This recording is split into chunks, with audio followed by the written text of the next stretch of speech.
Friends, video को start करने से पहले एक छोटा सा इंस्ट्रक्शन है आपके लिए। बेस्ट टेक्स्ट बुक और test series for SSC JEE और गेट के लिए मैंने डिस्क्रिप्शन में नीचे लिंक डाला हुआ है। Thank you so much. और चलिए अब हम लोग अपना वीडियो कंटिन्यू करते हैं। आप लोग, आई होप आप लोग अच्छे होंगे और आप लोगों की तैयारी भी अच्छी चल रही होगी। तो चलिए फ्रेंड्स, इस वीडियो में जो हम लोग स्टार्ट करते हैं, सेंट्रीफ्यूगल पंप जो होता है उसका वर्क डन क्या निकल कर आएगा उसके बारे में देखते हैं। तो हम लोग इस वीडियो में सेंट्रीफ्यूगल पंप के लिए एक वेलोसिटी ट्रायंगल, उसके बाद उसका इनलेट और आउटलेट किस तरीके से होता है, और उसके अलावा फाइनली सेंट्रीफ्यूगल पंप को रन करने के लिए हमें कितना वर्क डन उस पर अप्लाई करना पड़ेगा, इन चीजों को समझते हैं। तो इसके लिए सबसे पहले हमारा क्लियर होना जरूरी है वेलोसिटी ट्रायंगल।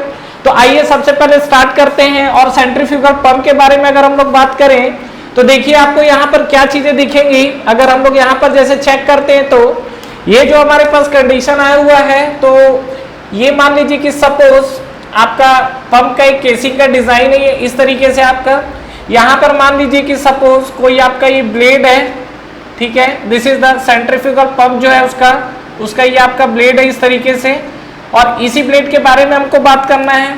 तो हमको ये चीज पता है कि जो भी हमारा पंप है और इसका अगर मैं रेडियस को लेके बात करूं तो देखिए ये आपका क्या है, केसिंग में नंबर ऑफ ब्लेड लगे हुए हैं। मैंने क्या किया हुआ है, एक ब्लेड उठाया हुआ है, इस एक ब्लेड का एनालिसिस करना है। और इसका अगर मैं सेंटर पॉइंट मान लूं तो सपोज मान लीजिए कि इसका कहीं सेंटर पॉइंट मान लीजिए कि सपोज ये पोर्शन आपको आता है। तो यहाँ पर हम लोग क्या लिख सकते हैं कि ये जैसे मान लीजिए कि ये आपका सेंटर का रेडियस है, तो ये वाला जो रेडियस है मान लीजिए ये हमने R1 ले लिया रेडियस को, और दूसरा जो हमारा रेडियस है ये वाला जो पोर्शन है हमारे पास, ये जो आपका है, तो ये आपका इनलेट वाला रेडियस हमने क्या लिया हुआ है R1, और इसके बाद जो एग्जिट वाला रेडियस है ये हमने क्या लिया हुआ है, डेट इज R2। ये अगर आप देखोगे तो ये हम क्या लिया हुआ है, दिस इज द R2। तो ये हमारे पास दो तरीके के रेडियस है जिसको हमने यहाँ पे रिप्रेजेंट किया हुआ है। अब हमारा क्या है, देखिए कभी भी एक चीज की सेंट्रीफ्यूगल जो हमारा पंप होता है, ये तय बात है कि इसके ब्लेड के अंदर जो आपका इनलेट होता है, ये इनलेट हमेशा कैसा इंटर करता है, रेडियल डायरेक्शन में। ये हमेशा ध्यान रखिएगा कि जो हमारा सेंट्रीफ्यूगल पंप होता है, अगर मैं उसके इनलेट की बात करूं तो इनलेट ऑलवेज कैसा होता है, रेडियल होता है। तो यहाँ पर आपको क्या करना पड़ेगा, जो आपका फ्लूइड इंटर करेगा वो रेडियली इंटर करेगा। तो रेडियली का मतलब क्या है, यहाँ पर पहले तो आपको ये टेंजेंशियल फ्लो को चेक करना पड़ेगा। तो चलिए अभी मान लीजिए कि मैं रेडियस वाला पोर्शन हटा दे रहा हूँ, क्यों, क्योंकि पहले मुझे क्या रेडियल को ड्रॉ करना है। तो यहाँ पर मान लीजिए कि सपोज ये आपका जो है रेडियल टेंजेंशियल पोर्शन, ये वाला जो पोर्शन है, और इसके लिए देखेंगे तो ये है। तो अगर ये आपका रेडियल पोर्शन है तो इस पे इनलेट कैसा रहेगा, ये हमने ले लिया, डेट इज द V1। ये आपको क्लियर हुआ जो हमने V1 लिया हुआ है, that is the absolute velocity, जो कि कैसा इंटर कर रहा है, रेडियली। अब देखिए यहाँ पर ये जो आपकी ब्लेड है, ब्लेड का जो डायरेक्शन है वो मान लीजिए U जो हम लोग ले लेते हैं, आपका इस डायरेक्शन में क्या रोटेट कर रहा है। तो यहाँ पर जब U वाला फैक्टर लेंगे आप, तो U वाला फैक्टर आपको क्या मिलेगा, ये आपको पोर्शन मिलेगा यहाँ से, दिस इज द U1। तो ये आपको V1 और U1, ये आपको यहाँ तक चीजें क्लियर हुई। नेक्स्ट U1 और V1 है, तो नेक्स्ट हमारा एंगल क्या बनेगा, दिस इज द VR1। तो ये हमने ले लिया, एंड ये आपको जो मिलेगा ये आपको क्या मिलेगा, VR1। और अगर हम लोग एंगल की बात करें तो इनलेट वेलोसिटी आपका कैसा है, रेडियल, और यहाँ पर हम लोग अल्फा ले लेते हैं, तो दिस एंगल इज अल्फा, ठीक है। ये हमारा अल्फा है। तो यहाँ पर आप देखोगे तो अल्फा आपको कितना दिख रहा है, that is equal to 90 degree. और ये वाला जो आपको एंगल है, ये एंगल आपको क्या मिलेगा, दिस इज थीटा। तो ये चीज आपको बेसिक डिफरेंस समझ में आए। ये आपका alpha, what is alpha, is the blade angle, and theta is the, ये आपका जो अल्फा है, alpha nozzle angle, and theta is the blade angle. Clear. अब आपकी क्या होगी, ये जो आपका वेलोसिटी है ये इनलेट वेलोसिटी था, अब आपकी फ्लूइड गई ब्लेड से। ब्लेड से होने के बाद क्या होगा, ये जो आपकी ब्लेड है यहाँ से वेलोसिटी एग्जिट करेगी, और ये वेलोसिटी क्या होगी, दिस इज द ब्लेड के ऊपर से जा रही है, that is the relative velocity. U की वेलोसिटी आपको इधर मिली हुई है, तो यहाँ पर ये हमको मिल गया, और ये पोर्शन जो हमको मिला, दिस इज द U2। अब U1 और U2 यहाँ पर हमने क्यों यूज किया अभी आपको पता चल जाएगा। और VR2 V2, तो इसका अगला कंपोनेंट हमको क्या मिलेगा, V2, और V2 वाला जो कंपोनेंट मिलेगा ये आपको मिलेगा, this portion is the V2। ये आपको क्लियर है। तो U2 जो हमको मिला हुआ है, ये पूरा का पूरा जो आपका लेंथ है, ये लेंथ एंगल आपका डिफाइन होगा U2 से। और अब अगर हम लोग यहाँ पर एंगल को लेके बात करें तो क्या क्या दिख सकता है, देखिए ये जो हमारे पास alpha, that is the nozzle angle, और ये थीटा आपका क्या है, मूविंग प्लेट एंगल है। उसी तरीके से अगर बात करेंगे तो ये आपका जो एंगल होगा, ये आपका एंगल होगा मूविंग ब्लेड पे एंगल है दैट इज द फाई, और ये जो आपको एंगल मिलेगा V2, this angle is the beta. Clear है? तो यहाँ पर याद रखिएगा कि जो मैंने अल्फा लिया हुआ है और मैंने बीटा लिया हुआ है, this is the nozzle angle. ये जो आपको दिख रहा है अल्फा और बीटा, ये है आपके पास नोजल एंगल। उसी तरीके से अगर हम लोग बात करेंगे क्या, theta and phi, theta and phi, ये आपको जो मिलेगा this is the moving blade angle. समझ में आया? मूविंग ब्लेड एंगल, ये आप एंगल है, इस एंगल को डिफाइन करना है हमें। तो ये चीज आपको क्लियर है यहाँ तक। तो ये हमारे पास एक क्या था, डायग्राम। बात कर रहे थे हम लोग R1 और R2 के लिए। तो R1 R2 को अगर आप देखिए डिफाइन करना चाहते हो तो इसका जहां भी आपको सेंटर पॉइंट दिखे वहां से आप डिफाइन कर सकते हो। जैसे मान लीजिए इस V1 वाले पोर्शन को हमने ये ले लिया है, दिस इज द V1, ठीक है। तो यहाँ पर आप देखिए R1 और R2, तो सबसे पहले ये जो आपका केसिंग है इसका आप कहीं ना कहीं सेंटर फाइंड आउट करेंगे। तो मान लीजिए कहीं भी आपको मिल सकता है सेंटर, तो ये मान लीजिए हमको सेंटर पॉइंट मिला, तो यहाँ पर हमारे पास क्या है, 2 रेडियस मिलेंगे।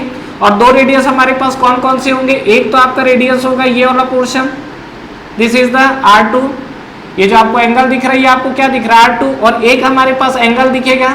तो चलिए एंगल को हम लोग यहाँ पर डिफाइन कर लेते हैं, दिस इज द R1। समझ में आया? तो ये हमारा R1 है और ये हमारा पोर्शन क्या बना हुआ, R2 बना हुआ है। क्लियर है यहाँ तक? तो ये पॉइंट को आप सेंटर पे भी यहाँ ले सकते हो। तो ये हमारे पास अलग अलग चीजें दिख गई हैं, और ये जो चीजें हैं तो यहाँ पर आप देखोगे तो इनलेट पे ब्लेड वेलोसिटी आपको R1 के करस्पॉन्डिंग U1 मिलेगा, और एग्जिट पे देखोगे तो R2 के करस्पॉन्डिंग जो आपको वेलोसिटी मिलेगी ये आपको क्या मिलेगी, U2 मिलेगी। अब यहाँ पर मुझे निकालना है फाइनली जो हमें वर्क डन है, वर्क डन निकालिए, पावर निकालिए, एक ही बात है, आपका पर सेकंड में आ जाएगा। तो मैं आपको जस्ट एक लम सम आइडिया दे देता हूँ, क्योंकि बुक्स में अगर देखेंगे हो सकता है कि आप कंफ्यूज हो। ठीक है, लाइन बिल्कुल हॉरिजॉन्टल है, आई थिंक हॉरिजॉन्टल नहीं बना है तो हॉरिजॉन्टल बना लेते हैं। ये लाइन जो बनी हुई है प्योर आपकी क्या है, प्योर हॉरिजॉन्टल लाइन है। This angle is beta. Clear है यहाँ तक? This angle is phi. तो हम लोग यहाँ बात कर रहे थे कि हमको निकालना है देखिए पावर। तो एक हम देखिए आप क्या है, अलग से आपको बुक वगैरह के डेफिनेशन में जाने की जरूरत नहीं है, सीधा सीधा आप समझ लो। जो पावर है P इक्वल टू हम लोग क्या लिखते हैं, T इंटू ओमेगा लिखते हैं। Omega is the angular velocity. अब ये जो आपका T है तो T आप क्या लिख सकते हो, फोर्स इंटू जो टॉर्क है, T क्या टॉर्क है तो F into R into omega लिख सकते हैं ना। तो अभी हमको क्या है बेसिकली फोर्स निकालना है, बाकी R की जगह आप R1 और R2 इनलेट के हिसाब से रख सकते हो, और जो आपको ओमेगा मिलेगा वो तो आपको कांस्टेंट मिलने वाला है। तो यहाँ से हम लोग निकालेंगे वर्क डन। तो सबसे पहला हमारा काम क्या है, ये फोर्स को कैलकुलेट करना। ठीक है, तो according to Newton second law यहाँ पर कहीं ना कहीं जो फ्लूइड स्ट्राइक कर रहा है तो मोमेंटम का कंसेप्ट आ रहा है, और न्यूटन का सेकंड लॉ है जो मोमेंटम के कंसेप्ट को ही बताता है। तो यहाँ पे हम लोग लिख सकते हैं क्या, force acting at the inlet of the blade. तो यहाँ पे अगर आप देखेंगे तो हम लोग क्या लिख सकते हैं, फर्स्ट जो आपका है force acting at the inlet of the blade. अब इनलेट ऑफ द ब्लेड पे आपको कितना फोर्स लग रहा है, तो कौन सा फॉर्मूला लगाएंगे, that is F equal to ma होता है। तो यहाँ पर मान लीजिए जो मैं इनलेट फोर्स देख रहा हूँ F1 लिख लेता हूँ, तो इसको हमने क्या लिखा m इंटू ए। ये m इंटू ए को हम लोग और क्या लिख सकते हैं, एरिया को हम लोग लिख सकते हैं क्या, dv by change in velocity with respect to time. अब m बाई dt को हम लोग क्या लिख सकते हैं, that is equal to mass flow rate. तो यहाँ पर आप बात करोगे F1 तो F1 इक्वल टू हो जाएगा मास फ्लो रेट, और इंटू आपको क्या मिल जाएगा, दिस इज dv। अब ये जो आपको मिला हुआ है that is the change in velocity. अब चेंज इन वेलोसिटी की बात करते हैं तो वेलोसिटी का कौन सा कंपोनेंट है जो आपको क्या कर रहा है, फोर्स एक्ट कर रहा है किस पे, ब्लेड पे।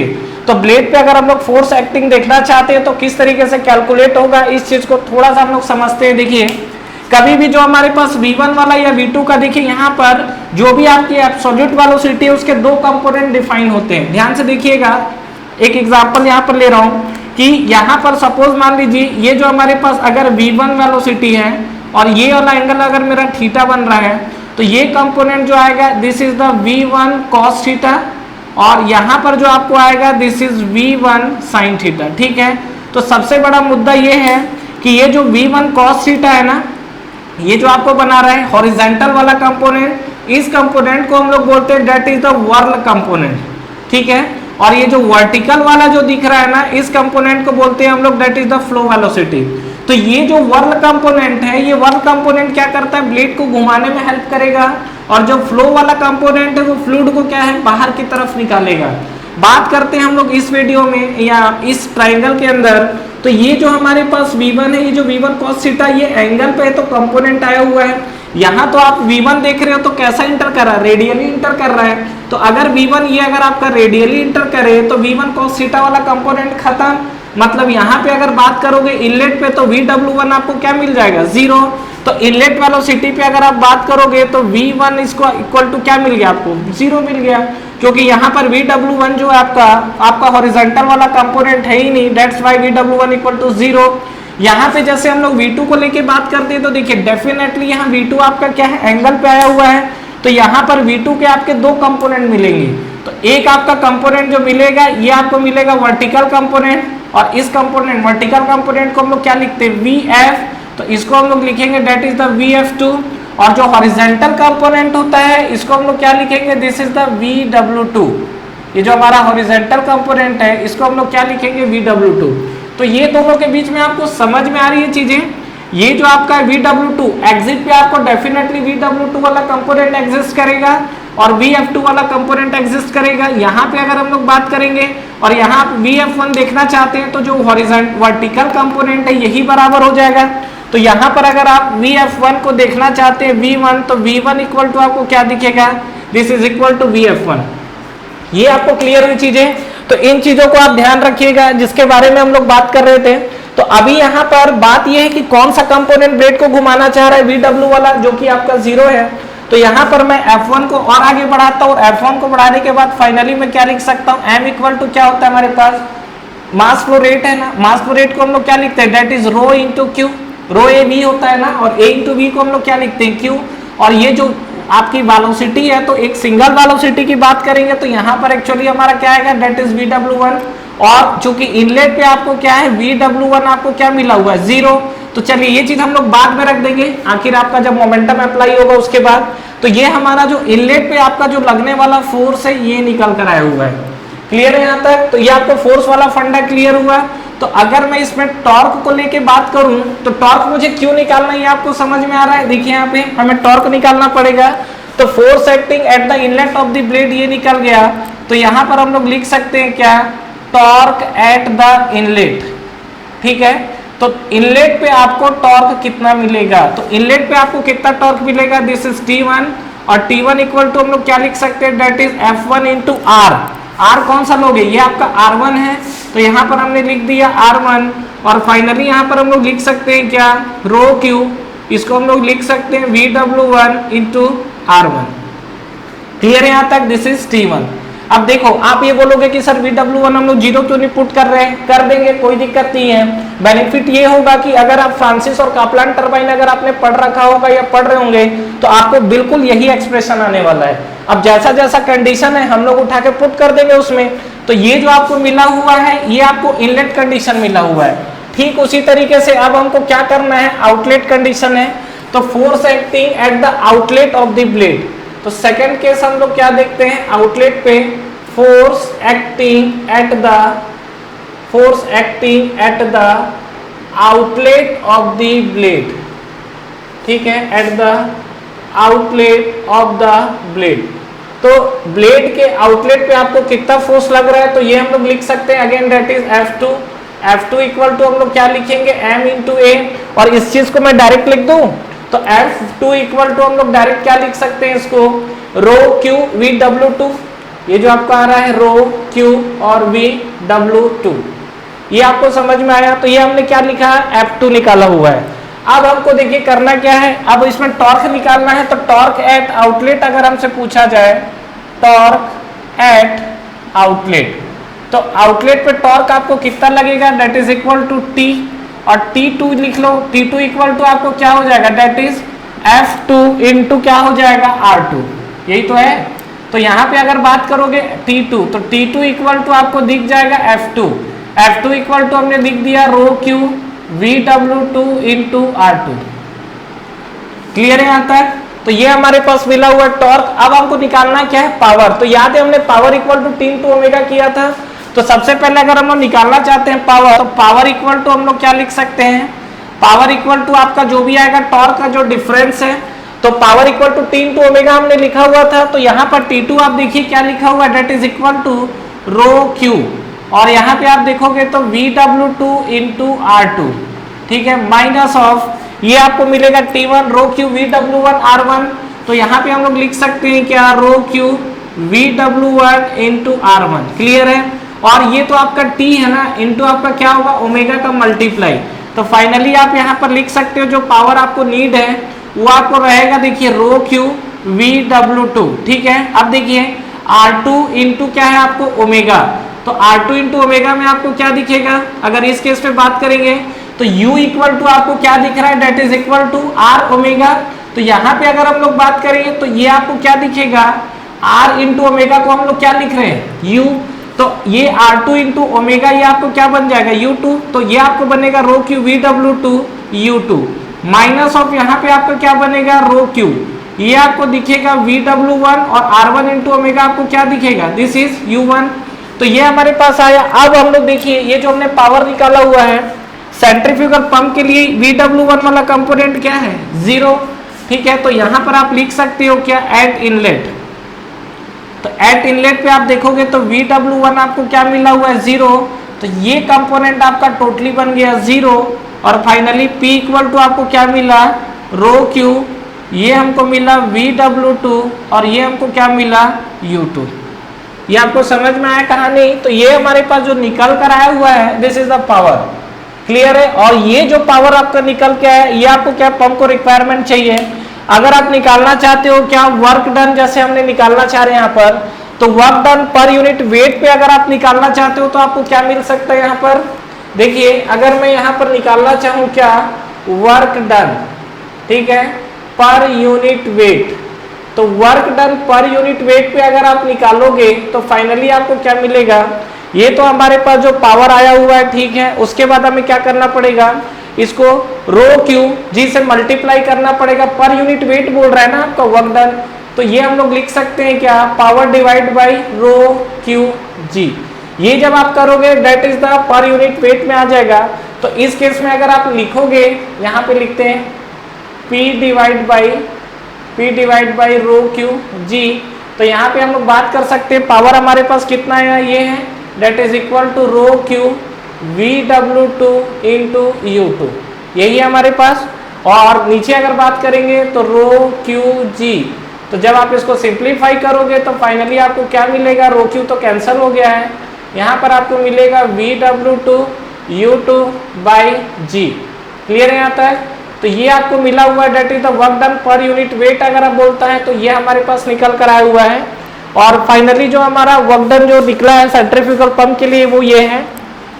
तो इस चीज को ध्यान रखिएगा, यहाँ पर बिल्कुल मैंने आपको ये जो कंसेप्ट बताया हुआ है, चाहे आपका फ्रांसिस टरबाइन हो, चाहे आपका कापलान टरबाइन हो, किसी भी टरबाइन के लिए अगर आप बात करोगे तो आपको क्या ये कंसेप्ट आपको यूज करना पड़ेगा। उसके बाद जैसा आपका कंडीशन बोलता है, जैसे सेंट्रीफ्यूगल पंप के लिए तय बात है कि इनलेट हमेशा कैसा होता है, रेडियल होता है। तो यहाँ पर हमारा VW1 वाला कंपोनेंट 0 है, लेकिन अगर आपका रेडियल जैसे फ्रांसिस या कापलान के लिए रेडियल नहीं होगा तो उस केस में आपको ये दोनों कंपोनेंट निकल कर आएंगे जो कि क्या पावर को रिप्रेजेंट करेंगे। Thank you very much for watching this video. Friends इस वीडियो को लाइक करिए, ज्यादा से ज्यादा फ्रेंड्स के साथ शेयर करिए और इस चैनल को सब्सक्राइब करना ना भूलें और बेल नोटिफिकेशन जरूर प्रेस करिएगा, जिससे जो भी लेटेस्ट वीडियो अभी आ रहे हैं और जो भी आपके वीडियोस अपलोड हो रहे हैं वो आप तक पहले पहुंचे। और फ्रेंड्स हमारा टेलीग्राम चैनल भी है जिसको आप ज्वाइन कर सकते हैं, जिसका लिंक नीचे आपको डिस्क्रिप्शन में और फर्स्ट कमेंट बॉक्स पे मिल जाएगा। तो ठीक है फ्रेंड्स, तैयारी करते रहिए। Wish you all the best.